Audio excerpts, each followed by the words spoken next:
আসসালামু আলাইকুম dear viewers, আজকে আপনাদের দেখাবো একটি স্পিকার কিভাবে অ্যাম্পলিফায়ারে কাজ করে। এই যে আমার পাশে একটি স্পিকার দেখতে পাচ্ছেন। স্পিকারে স্বভাবত ম্যাগনেট থাকে, সাথে আপনার সাপ্লাই দেখতে পাচ্ছেন এই যে 12 ভোল্টের। এখন এই ম্যাগনেটের ভিতরে যেটা থাকে সেটা হচ্ছে এই কয়েল। এই কয়েলটা এই যে আপনার পাশেই দেখতে পাচ্ছেন, ডাইন পাশে ম্যাগনেট লেখা, এবং এর মাঝখানে এই কয়েলটা লম্বালম্বিভাবে সেট করে থাকে। অর্থাৎ যখন আমি সাপ্লাই দিই স্পিকারে, তখন এই আপনার ইয়ার ফ্রিকোয়েন্সি অনুসারে, মানে আপনার আউটপুট অনুসারে এই কয়েলটি আপনার ভাইব্রেশন হয়। অর্থাৎ এর সাথে যে পর্দা থাকে, পর্দাটি এভাবে কাঁপতে থাকে। অর্থাৎ এই কয়েলটি আপনার এইভাবে জাম্প করে।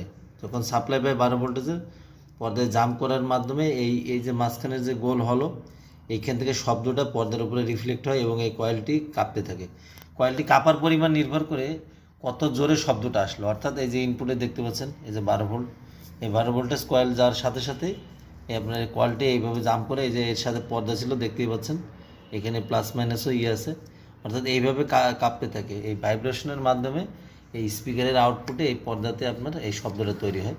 এই কয়েলটা আলাদাভাবে বের করে আনছি। ডিয়ার ভিউয়ার্স, দেখলেন। আসসালামু আলাইকুম, থ্যাংক ইউ।